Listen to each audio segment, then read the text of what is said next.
नमस्कार दोस्तों, मैं दिग्विजय सिंह आप सबका बहुत स्वागत करता हूं दिग्विजय इकोनॉमिका में। कैसे हैं आप लोग और कैसे चल रही है आपकी जीत की तैयारी। दोस्तों, आज के वीडियो में मैं बात करने वाला हूं क्लासिकल इकोनॉमिक्स के एजम्पशंस के बारे में। एक्चुअली आज की वीडियो में बहुत इंपॉर्टेंट कॉन्सेप्ट है। आप सीखेंगे क्लासिकल एजम्पशंस क्या थे और क्लासिकल के जो बेसिक पिलर्स थे उसके आधार पे वो कंक्लूड क्या करना चाहते थे। तो एकदम इंपॉर्टेंट और बेसिक वीडियो आपके लिए ये मैं तैयार कर रहा हूं। पूरे वीडियो को बिल्कुल लास्ट तक देखिए। दिग्विजय इकोनॉमिका को अगर आपने सब्सक्राइब नहीं किया तो दिग्विजय इकोनॉमिका को सब्सक्राइब करिए, क्योंकि इकोनॉमिक्स रिलेटेड सबसे ऑथेंटिक वीडियो हम आप तक चाहते हैं पहुंचाना। और आप सारे वीडियो को देखिए और इकोनॉमिक्स के अपने नॉलेज को एनरिच करिए, संवर्धित करिए, क्योंकि इकोनॉमिक्स का मतलब है दिग्विजय इकोनॉमिका। तो दोस्तों, जब मैं कहता हूं क्लासिकल, तो सबसे पहले मैं आपको यह बताऊं कि क्लासिकल शब्द का सबसे पहले प्रयोग कार्ल मार्क्स ने किया। कार्ल मार्क्स का कहना था कि क्लासिकल का मतलब डेविड रिकार्डो और उनके पूर्ववर्तियों से था, जिसमें एडम स्मिथ भी सम्मिलित हैं। लेकिन जब केन्स आते हैं तो वो बताते हैं कि क्लासिकल का मतलब एडम स्मिथ के फॉलोअर से है, जिसमें जे.एस. मिल, मार्शल और पीयू आते हैं। कई बार आप इस दुविधा में क्लासिकल और नियो क्लासिकल दो शब्दों का प्रयोग करते हैं। दोनों में कोई बेसिक फर्क नहीं है, दोनों एक ही सिद्धांत को, एक ही थॉट को इस्टेब्लिश करना चाहते हैं, लेकिन जो इस्टेब्लिश करने का तरीका वो थोड़ा सा डिफरेंट है। जो क्लासिकल थे वो बेसिकली कुछ दार्शनिक आधारों पे अपने व्याख्या को करना चाहते थे या फिर व्याख्या देते हैं। वहीं पे जो न्यू क्लासिकल है उसको थोड़ा सा साइंटिफिक अप्रोच में एक ही बातों को दोनों लोग कंक्लूड करते हैं। इसलिए कभी भी आप क्लासिकल और न्यू क्लासिकल में कभी भी आप कंफ्यूज न हुआ करें। तो दोस्तों, क्लासिकल कुछ बेसिक मान्यताओं पे, कुछ बेसिक एजम्पशंस के आधार पे कुछ निष्कर्ष ड्रा करते हैं। दोस्तों, क्लासिकल इकोनॉमिक्स में कोई विशेषकर एम्प्लॉयमेंट और इनकम की थ्योरी नहीं दी। बेसिकली इसी एजम्पशन पोस्टुलेट के आधार पे हम उनकी थ्योरी की एक रूपरेखा बनाते हैं, जिसके आधार पे हम कंक्लूड करते हैं कि क्लासिकल इकोनॉमिक्स ये बताना चाहते थे कि इकोनॉमी की जो जनरल टेंडेंसी होती है, जो इकोनॉमी की नेचर होता है, वो होता है फुल एम्प्लॉयमेंट की। मतलब लॉन्ग रन में इकोनॉमी में हमेशा फुल एम्प्लॉयमेंट एस्टेब्लिश होगा। अगर कभी अनएम्प्लॉयमेंट, बेरोजगारी आती है तो वो एक नेचुरल फिनोमेना नहीं होगा, एक टेम्पोररी फिनोमेना होगा जो अपने आप ऑटोमेटिक एडजस्ट हो जाएगी और दीर्घकाल में हमेशा फुल एम्प्लॉयमेंट, पूर्ण रोजगार बना रहेगा। जब क्लासिकल इकोनॉमिस्ट ये कहते हैं कि दीर्घकाल में, लॉन्ग रन में फुल एम्प्लॉयमेंट बना रहेगा, तो यहां फुल एम्प्लॉयमेंट का मतलब यह नहीं है कि सभी लोगों को रोजगार मिल जाएगा।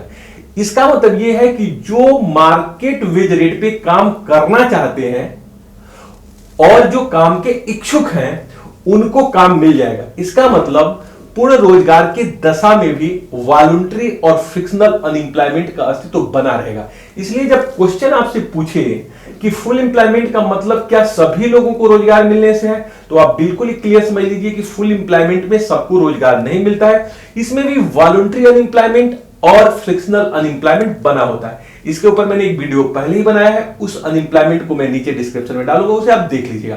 तो आइए हम ये बात करें कि क्लासिकल ये कंक्लूड करने के पहले किन बेसिक एजम्पशंस का सहारा लेते हैं। तो दोस्तों, जो सबसे बेसिक एजम्पशंस है क्लासिकल इकोनॉमिस्ट की, उसमें पहला है परफेक्ट कंपटीशन, पूर्ण प्रतियोगिता। दूसरा है लेसस फेयर, हस्तक्षेप की नीति। तीसरा है सेज मार्केट लॉ, से का बाजार नियम। चौथा है मनी न्यूट्रलिटी। क्लासिकल का इसे डुअलिज्म भी कहते हैं, क्लासिकल द्वैतवाद या क्लासिकल द्वैत भी कहते हैं। लॉन्ग रन के लिए सिर्फ इनकी जो है व्याख्या है flexibility in wage and prices की बात करते हैं। Saving and investment always equal होंगे, इसकी बात करते हैं। और एक क्लोज इकोनॉमी की बात करते हैं। तो ये जो बेसिक 8 एजम्पशंस है, इस पे मैं आपसे करूंगा चर्चा। तो बड़े तन्मयता से, बड़े मन से भगवान ने जो आपको क्षमता दी है, पूरे क्षमताओं से बिल्कुल ध्यान से सुनिए। अगर आप बेसिक एजम्पशंस को समझ लें क्लासिकल के, तो क्लासिकल के 95% क्वेश्चन इन बेसिक एजम्पशन के आधार पे ही सही कर सकते हैं और क्लासिकल को आप बिल्कुल समझ भी सकते हैं कि एक्चुअली वो बताना क्या चाहते थे, उनका जो क्रिएटिव आइडिया है वो था क्या। तो आइए बड़े कंसंट्रेशन से सीखते हैं इनकी बेसिक एजम्पशन। पहला है परफेक्ट कंपटीशन। परफेक्ट कंपटीशन में विश्वास करते हैं। आप परफेक्ट कंपटीशन में जानते हैं कि एक ऐसा कंपटीशन जिसमें कोई कंपटीशन ना हो, वो परफेक्ट कंपटीशन है। जितने भी गुड्स होते हैं वो होमोजीनस होते हैं, उसमें किसी तरह का अंतर नहीं होती है, प्राइसेस सेम होती है, सभी बायर्स और सेलर्स को पूरी नॉलेज होती है, फ्री एंट्री और फ्री एग्जिट होती है। इसका मतलब जो मार्केट में चीजें बिक रही हैं, चाहे वो वस्तु हो चाहे सेवा, वो एक तरह की है, होमोजीनियस है, उसमें किसी तरह का क्वालिटेटिव या किसी तरह का टेक्निकल डिफरेंस नहीं पाई जाती है, सबको पूरा सूचना है। मार्केट में जब बायर्स और सेलर्स ज्यादा होते हैं तो उनके पास इतनी पावर नहीं होती है कि वो जो है प्राइस को डिस्टर्ब कर सके या फिर प्राइस में किसी तरह की चेंज कर सके। तो फुल एम्प्लॉयमेंट पे निष्कर्ष के पहुंचने के लिए वो जो पहला बेसिक एजम्पशंस लेते हैं वो परफेक्ट कंपटीशन का लेते हैं, पूर्ण प्रतियोगिता के लेते हैं। दूसरा बेसिक एजम्पशन है लेसर फेयर, हस्तक्षेप की नीति। क्लासिकल इकोनॉमिस्ट ये मानते हैं कि गवर्नमेंट का बिल्कुल मिनिमल रोल होना चाहिए। क्लासिकल इकोनॉमिस्ट मानते थे कि जो राज्य है, जो गवर्नमेंट है, वो सिर्फ एक पुलिस स्टेट होना चाहिए। राज्य का काम है कि अगर कोई अटैक हो बाहर से तो उसको रोकिए, और इंटरनल अगर कोई डिस्टर्बेंस है तो उसको सॉल्व करिए। रात्रि रक्षक राज्य की परिकल्पना की थी। गवर्नमेंट का रोल इकोनॉमिक एक्टिविटीज में नहीं होना चाहिए। सरकार को वस्तुओं और सेवाओं का उत्पादन नहीं करना चाहिए, ये सारी चीजें मार्केट अपने आप कर लेगी। इसको हम कहते थे लेसस फेयर। लेसस फेयर का मतलब है अहस्तक्षेप की नीति। इकोनॉमिक एक्टिविटीज में गवर्नमेंट का कोई ज्यादा रोल ना हो, गवर्नमेंट उसे कंट्रोल ना करे, ये मार्केट के ऊपर छोड़ा जाए। मार्केट में पावर होती है, पावर होती है एक इनविजिबल हैंड की, अदृश्य हाथ की। अदृश्य हाथ, इनविजिबल हैंड का कॉन्सेप्ट एडम स्मिथ साहब ने दिया था। एक्चुअली मार्केट की जो डिमांड और सप्लाई की पावर है वो अपने आप ही चीजों को रिस्टोर करती है। अर्थात अगर कभी चीजें बदल रही है और प्रतिकूल हो रही है तो ये मार्केट में एक ऑटोमेटिक ऐसा फोर्स एक्टिवेट हो जाएगा कि वो चीजों को अपने आप ही फिर से करेक्ट कर देगी। तो जो एक रिकरेक्ट पावर है, एक ऑटो करेक्ट पावर है, वो है इनका इनविजिबल हैंड। और यहां से चीज आती है अहस्तक्षेप की नीति, लेसस फेयर की। मतलब इकोनॉमिक एक्टिविटीज में गवर्नमेंट का मिनिमल रोल होना चाहिए, सरकार को इकोनॉमिक एक्टिविटीज में हस्तक्षेप नहीं होना चाहिए। जो चीजें हो रही है वो मार्केट करेगा, और मार्केट बेटर करता है, मार्केट बहुत ज्यादा एफिशिएंट करता है, वो लोगों को कल्याण को बढ़ा लेता है। लोग अपने अपने सेटिस्फेक्शन के लिए काम करें, कंज्यूमर अपने सेटिस्फेक्शन के लिए काम करेगा, प्रोड्यूसर अपने सेटिस्फेक्शन के लिए काम करेगा, और अंततः जो है सारी चीजें बेहतर हो जाएंगी, ऑटो रिकरेक्ट हो जाएंगी। इसलिए ये लेसस फेयर की बात करते हैं, हस्तक्षेप की नीति की बात करते हैं। अर्थात सरकार को आर्थिक क्रियाओं में किसी तरह की हस्तक्षेप नहीं करनी चाहिए। इसका मतलब पूर्ण प्रतियोगिता आप समझ गए। दूसरा अहस्तक्षेप की नीति। फिर आइए तीसरा, सेज लॉ ऑफ मार्केट। इसके ऊपर मैं पहले एक वीडियो बना चुका हूं।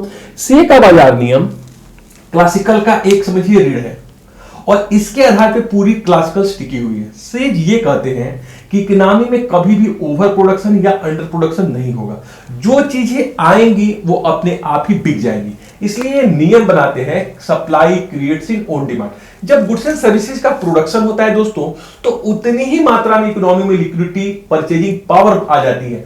तो इकोनॉमी में वस्तुओं और सेवाओं का फिजिकल में प्रोडक्शन होगा, और अगर इकोनॉमी में उतनी ही लिक्विडिटी आ जाएगी तो वो चीजें डिमांड क्रिएट करेगी, इनकम, और यहां पे सप्लाई है तो सप्लाई और डिमांड बराबर हो जाएगी। जितनी चीजें बनेगी वो सब की सब बिक जाएंगी, क्योंकि जितनी चीजें बनती हैं उसके बराबर की परचेजिंग पावर वो खुद जनरेट कर देती है। सप्लाई क्रिएट्स इन ओन डिमांड, पूर्ति अपने मांग का सृजन स्वयं कर देती है। अगर पूर्ति अपने मांग का सृजन कर दे, मैंने एक इकोनॉमी में जूता बनाया 2500 का, और 2500 रुपया भी इकोनॉमी में आ गया, तो इसका मतलब जूता बिक जाएगा। मैंने एसी बनाया, एसी बिक जाएगा। आपने कपड़ा बनाया, कपड़ा बिक जाएगा। जो चीजें बनी सब बिक गई। तो इकोनॉमी में ओवर प्रोडक्शन नहीं, अंडर प्रोडक्शन नहीं। तो जब इकोनॉमी में ओवर प्रोडक्शन नहीं, अंडर प्रोडक्शन नहीं, तो फुल एम्प्लॉयमेंट तो होगा ही होगा। कब आप लोगों को बाहर निकालते हैं? जब ओवर प्रोडक्शन हो जाए, चीजें बंद तो जाए लेकिन बिके नहीं। लेकिन क्लासिकल में देखिए, जेबी से जो है फ्रांसीसी इकोनॉमिस्ट, ये पूरी की पूरी अपने ऊपर गारंटी लेके बैठे हैं कि चीजें बनाइए, बिकेगी, इसकी गारंटी मैं लेता हूं। तो सेज लॉ जो मार्केट है, सी का बाजार नियम है, जो कहता है कि सप्लाई क्रिएट्स इन ओन डिमांड। पूर्ति अपनी मांग का सृजन स्वयं करती है। पूर्ति अपने मांग का सृजन स्वयं करती है, मांग का सृजन स्वयं करती है। यह आधार है कि इकोनॉमी में लेसर डिमांड नहीं होगा, डिमांड की कमी नहीं होगी। जितनी चीजें बनेगी वो सब की सब सोल्ड हो जाएंगी, बिक जाएंगी। इसका मतलब no over production, no over production, no over production, no under production, no under production. इसका मतलब क्या होगा? Full employment. इकोनॉमी में कोई बेरोजगार नहीं होगा, तो इसका मतलब इकोनॉमी में फुल एम्प्लॉयमेंट की टेंडेंसी अपने आप आएगी। अब आइए चौथा और बहुत बेसिक, मनी न्यूट्रलिटी। इसको लोग नहीं समझ पाते हैं, इसको क्लासिकल ड्यूअलिज्म भी आप कह सकते हैं। देखिए क्लासिकल बिल्कुल ये क्रिएट करते थे कि इकोनॉमी दो भागों में बताया, एक रियल सेक्टर है, दूसरा मॉनेटरी सेक्टर है। रियल सेक्टर वो सेक्टर है जहां गुड्स एंड सर्विसेज का प्रोडक्शन हो रहा है, जहां वस्तु और सेवाओं का उत्पादन हो रहा है। मनी सेक्टर वो है जहां फाइनेंशियल मार्केट है, जहां मनी सप्लाई और मनी की डिमांड हो रही है। क्लासिकल ये मान के चलते हैं कि प्रोडक्ट मार्केट और मनी मार्केट में किसी तरह का इंटरेक्शन नहीं होता है। मनी मार्केट अलग काम करता है, प्रोडक्ट मार्केट अलग है, दोनों में किसी तरह की इंटरेक्शन नहीं होता है। इसका मतलब जो रियल वेरिएबल है वो रियल वेरिएबल को प्रभावित करेंगे, जो मॉनेटरी वेरिएबल है वो मॉनेटरी वेरिएबल को प्रभावित करेंगे। किसी भी तरह का मॉनेटरी वेरिएबल रियल सेक्टर को प्रभावित नहीं करेगा। इकोनॉमी में एम्प्लॉयमेंट मनी सप्लाई नहीं बढ़ा सकता है, क्योंकि मनी सप्लाई तो एक मॉनेटरी फिनोमेना है, एक मॉनेटरी वेरिएबल है। इकोनॉमी में अगर आपको राष्ट्रीय आय बढ़ाना है, रोजगार बढ़ाना है, तो आपको सिर्फ इन्वेस्टमेंट करना पड़ेगा, आपको सिर्फ जो है आपको रियल सेक्टर पे काम करना पड़ेगा। इसका मतलब क्लासिकल बिल्कुल क्लियर करते हैं कि जो मनी है वो एक वेल है, वो एक पर्दा है, आवरण है, वो इकोनॉमिक एक्टिविटीज को प्रभावित नहीं कर पाती है। ये क्लासिकल द्वैतवाद कहलाता है, मतलब रियल सेक्टर अलग, मॉनेटरी सेक्टर अलग, और इसमें किसी तरह का इंटरेक्शन नहीं होता है। दोस्तों मैं आपको बताऊं कि आगे चलकर किन्स इस बात पे गहरी आपत्ति जताते हैं। यद्यपि किन्स ने सारी बातों पे गहरी आपत्ति जताई है, लेकिन इस बात पे बिल्कुल वो क्लियर करते हैं कि प्रोडक्ट मार्केट और मनी मार्केट एक दूसरे के साथ इंटरेक्ट करते हैं। अगर मनी सप्लाई बढ़ा दी जाए तो रेट ऑफ इंटरेस्ट गिरेगा, रेट ऑफ इंटरेस्ट गिरने की वजह से ज्यादा इन्वेस्टमेंट होगा और ज्यादा प्रोडक्शन हो जाएगा। इसका मतलब अगर रेट ऑफ इंटरेस्ट, अगर आपने मनी सप्लाई बढ़ा दी तो मनी सप्लाई बढ़ाने की वजह से रेट ऑफ इंटरेस्ट गिरा, और रेट ऑफ इंटरेस्ट गिरने की वजह से इन्वेस्टमेंट बढ़ा, और इन्वेस्टमेंट बढ़ने की वजह से राष्ट्रीय आय बढ़ी, और राष्ट्रीय आय बढ़ने की वजह से इंप्लॉयमेंट बढ़ गया। इसका मतलब देखिए सीधा संबंध है मनी सप्लाई से, आपका उत्पादन से, और जो है रोजगार से। लेकिन क्लासिकल इस बात को बिल्कुल नहीं मानते हैं। उनका मानना है कि अगर आपकी इकोनॉमी में उत्पादन बढ़ाना है, रोजगार बढ़ाना है, तो सिर्फ आपको इन्वेस्टमेंट करना पड़ेगा। मनी सप्लाई सिर्फ प्राइसेस बढ़ा सकता है, मनी सप्लाई रियल सेक्टर को कोई प्रभाव नहीं डालेगा। इसका मतलब क्लासिकल डुअलिज्म, दो सेक्टर है, दो एक दूसरे के साथ मिलते नहीं है। किस कहते हैं कि दो सेक्टर हैं, एक दूसरे के साथ इंटरेक्ट करते हैं। इसी को दोस्तों क्लासिकल डुअलिज्म कहा जाता है, या फिर इसी को आप मनी न्यूट्रलिटी भी कहते हैं कि मुद्रा की तटस्थता। मुद्रा रियल सेक्टर के ऊपर कोई प्रभाव नहीं डालेगा, वो एक पर्दा होगा, उसका सिर्फ जो रोल है वो मीडियम ऑफ एक्सचेंज के रूप में है, उसको आप स्टोर भी नहीं कर सकते।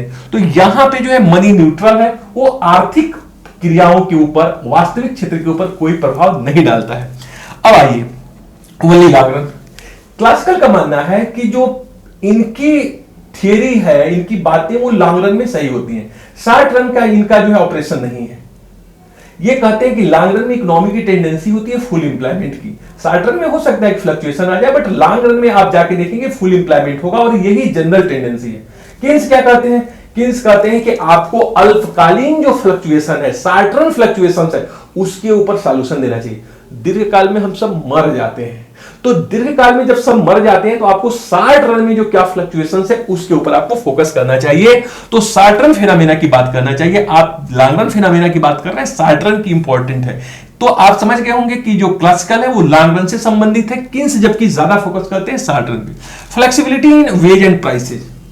जब क्लासिकल ये कंक्लूड करते हैं कि इकोनॉमी में फुल एम्प्लॉयमेंट की फिनोमेना होगी, उसने बहुत बड़ा रोल इस छठे नंबर के एजेंशंस की है कि flexibility in wage and prices. जो मौद्रिक मजदूरी है और जो कीमतें हैं या फिर ब्याज की दर है, इसमें फ्लेक्सिबिलिटी होगी। अगर ये फ्लेक्सिबल ना हो तो प्रॉब्लम क्रिएट हो जाएगा, क्लासिकल फेल हो जाएंगे।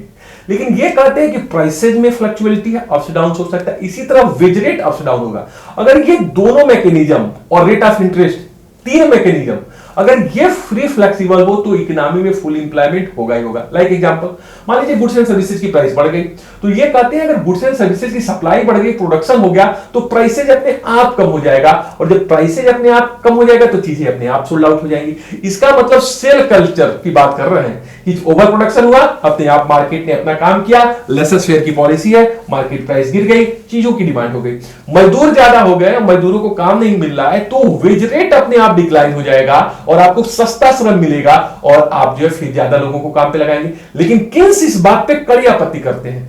किन्स कहते हैं कि अगर आप मजदूरी घटाएंगे तो लोगों के पास पैसा कम आएगा, लोग डिमांड कम करेंगे और डिमांड कम हो जाएगा। क्लासिकल इस बात पर ध्यान नहीं देते हैं। उनका मानना है कि नहीं, वेज रेट घटाओ, ज्यादा लोगों को रोजगार दो। तो दोस्तों यहां पे flexibility and wage and prices एक ऐसी चीज है कि जो इनके प्रोडक्ट मार्केट में, लेबर मार्केट में क्लियरेंस की स्थिति कर देता है। जितने लेबर आएंगे वो सब के सब बिक जाएंगे, उनको काम मिल जाएगा। क्यों? क्योंकि वेज रेट अपने आप डिक्लाइन कर जाएगा। गुड्स एंड सर्विसेज का प्रोडक्शन हो गया, ओवर प्रोडक्शन कोई बात नहीं, प्राइसेज अपने आप घट जाएगी, चीजें बिक जाएगी। तो ये चीजें भी इनके कंक्लूजन के लिए बहुत ज्यादा इंपॉर्टेंट एजम्पशंस के रूप में सामने आता है। सेविंग इन्वेस्टमेंट ऑलवेज इक्वल, बहुत इंपॉर्टेंट, बहुत ध्यान से सुनिएगा। क्लासिकल इकोनॉमिक्स ये मानते हैं कि जो बचत है और जो निवेश है वो हमेशा ही बराबर होंगे। इकोनॉमी में अगर बचत और निवेश बराबर है तो इकोनॉमी में हमेशा इक्विलिब्रियम होगा, फुल एम्प्लॉयमेंट की स्थिति रहेगी, हमेशा क्लियरेंस की स्थिति रहेगी। यहां इक्विलिब्रियम सबसे ज्यादा जो क्लासिकल है ना, वो क्लियरेंस शब्द की बात करते हैं। निकासी, जो चीजें आएगी वो बिक जाएगी, जितने लेबर आएंगे वो बिक जाएंगे, जितनी मनी की सप्लाई होगी वो सबके सब डिमांड कर लीजिए, क्लियरेंस की स्थिति होगी। क्यों? क्योंकि सेविंग इक्वल टू इन्वेस्टमेंट। मान लीजिए से की लाभ मार्केट की मैंने बात किया कि चीजें बनी और उतनी की पैसा इकोनॉमी में आ गया और डिमांड हो गया, चीजें बिक गई। लेकिन अगर लोग पैसे को सेव कर लिए और डिमांड नहीं किए तब तो प्रॉब्लम आ जाएगा। लेकिन यहां पे ये बताते हैं लोग कि y इक्वल टू क्या होगा, C प्लस एस। अगर आप इकोनॉमी में y equal to C plus S, मान लीजिए आपको मिला 10,000 रुपए और आपने 6,000 रुपए कंज्यूम किया और 4K सेव कर लिया, तो ये 4K लेसर डिमांड करेगा क्योंकि लीकेज है और इकोनॉमी में डिमांड कम हो जाएगा, ओवर प्रोडक्शन हो जाएगा और लोग बेरोजगार हो जाएंगे। लेकिन ये कहते हैं कि जो एग्रीगेट डिमांड है वो C प्लस आई है और ये दोनों बराबर है, तो C plus S equal to C plus I, S equal to I. बचत निवेश के हमेशा बराबर होगा। क्यों? क्योंकि जब जो हाउस होल्ड सेविंग करेगा वो ऑटोमेटिक इन्वेस्टर्स, जो बिजनेस सेक्टर है, उसकी डिमांड कर लेगा। अगर प्रॉब्लम होगी तो रेट ऑफ इंटरेस्ट डाउन हो जाएगा और सेविंग सबकी सब इन्वेस्टमेंट हो जाएगी। तो क्लासिकल का ये पोस्टुलेट, ये जंक्शन बहुत इंपॉर्टेंट है कि सेविंग इन्वेस्टमेंट के बराबर होती है। और इसलिए सेविंग इन्वेस्टमेंट के बराबर हो जाती है क्योंकि रेट ऑफ इंटरेस्ट एक फ्लेक्सिबल वेरिएबल है और वो तुरंत डिक्लाइन करेगा। अगर सेविंग ज्यादा हो गई तो तुरंत डिक्लाइन कर जाएगा और ज्यादा सेविंग अपने आप इन्वेस्टमेंट हो जाएगा। तो सेविंग हमेशा इन्वेस्टमेंट के बराबर होता है। लेकिन किन्स इस बात से सहमत नहीं है। किन्स कहते हैं कि सिर्फ इक्विलिब्रियम के लेवल पर ही सेविंग जो इन्वेस्टमेंट के बराबर होगा। सेविंग और इन्वेस्टमेंट हमेशा बराबर नहीं होगा क्योंकि सेविंग करने वाले लोग अलग हैं, इन्वेस्टमेंट करने वाले लोग अलग हैं। सेविंग के जो पैरामीटर्स हैं, जो उसके डिटर्मिनेंट्स है वो अलग है, कंजम्पशंस के डिटर्मिनेंट्स अलग हैं और इन्वेस्टमेंट के डिटर्मिनेंट्स अलग हैं। तो बचत और निवेश हमेशा नहीं बराबर होंगे, सिर्फ इक्विलिब्रियम में अकॉर्डिंग टू किन्स। यहां पे क्लोज इकोनॉमी की बात आ रही है। क्लोज इकोनॉमी का मतलब ये हुआ कि इसमें जो आप देखेंगे, हम ये नहीं बात कर रहे हैं कि रेस्ट ऑफ द वर्ल्ड से यहां पे कनेक्ट कर रहे हैं, हम एक क्लोज इकोनॉमी की बात कर रहे हैं जिसमें गवर्नमेंट का बहुत मिनिमल रोल है और यहां पे रियल सेक्टर और मॉनेटरी सेक्टर है। तो दोस्तों ये जो बेसिक एजम्पशंस है, साथ में ये भी मानते हैं कि आप देखिएगा कि जो कैपिटल स्टॉक है या टेक्निक, इसमें कोई चेंज नहीं होता है। तो ये इनके बेसिक पोस्टुलेट्स हैं और इस बेसिक पोस्टुलेट्स एजम्पशन के आधार पे क्लासिकल ये बताना चाहते हैं कि इकोनॉमी में फुल एम्प्लॉयमेंट की फिर एक जनरल फिनोमेना है। इकोनॉमी की जो स्वभाव है, वो जो प्रकृति है, वो फुल एम्प्लॉयमेंट की है। अगर इकोनॉमी में बेरोजगारी आती है तो एक साधारण की फिनोमेना होगी और ये अपने आप सॉल्व हो जाएगी। आपको कुछ करने की आवश्यकता नहीं है, आप हाथ पे हाथ रख के बैठे रहिए, मार्केट सब कुछ कर लेगा। लेसर फेयर की पॉलिसी है, आप कुछ मत करिए, चीजें अपने आप बिक जाएगी। इसका ठेका, इसकी गारंटी से साहब लेके बैठे हैं, इनका लेसर फेयर लेके बैठा है, इनकी flexibility of prices in wage rate लेके बैठा है। तो दोस्तों इन बेसिक एजम्पशंस के आधार पे ये निष्कर्ष निकालते हैं कि इकोनॉमी में फुल एम्प्लॉयमेंट पाया जाता है और इकोनॉमी में कभी अनएम्प्लॉयमेंट होगा तो ये बड़ी ही शॉर्ट रन के लिए होगा और ऑटोमेटिक ऑटो करेक्ट मॉडल ठीक हो जाएगा। लेकिन जब 1929 में विश्व की महान मंदी आती है ना, तो क्लासिकल धराशायी हो जाते हैं, लंबे समय तक मंदी बनी रहती है। किन्स ऐसे में यही प्रश्न करता है कि आपके जो यंत्र हैं वो काम नहीं कर रहे हैं। क्लासिकल कहते हैं दीर्घकाल में अपने आप ठीक हो जाएगा। किन्स तक कहता है कि दीर्घकाल में हम सब मर जाते हैं। आप ऐसा मॉडल बताइए जो शॉर्ट रन फ्लक्चुएशन का सही सॉल्यूशन दे सके। इस समय किन्स एक महानायक के रूप में उतरता है और किन्स अपने गुरुओं को चैलेंज करता है कि आप लोग गलत हैं, ये आपके एजम्पशंस गलत हैं। लीकेज होगा, इकोनॉमी में डिमांड कम हो जाएगी, इकोनॉमी में बेरोजगारी फैल जाएगी। आपको फिर से कंजम्पशंस की, सेविंग की, इन्वेस्टमेंट की, मनी न्यूट्रलिटी के, मनी के फंक्शंस की सबको रिवाइज करने की आवश्यकता है। और general theory of implemented interest of money जो 1936 में प्रकाशित हुई, उसका डिस्क्रिप्शन, उसका लिंक मैं भेजूंगा, उसको आप पढ़िएगा। किन्स की बुक, एक भी डायग्राम नहीं है दोस्तों, पूरी बुक पढ़िएगा, मजा आ जाएगा।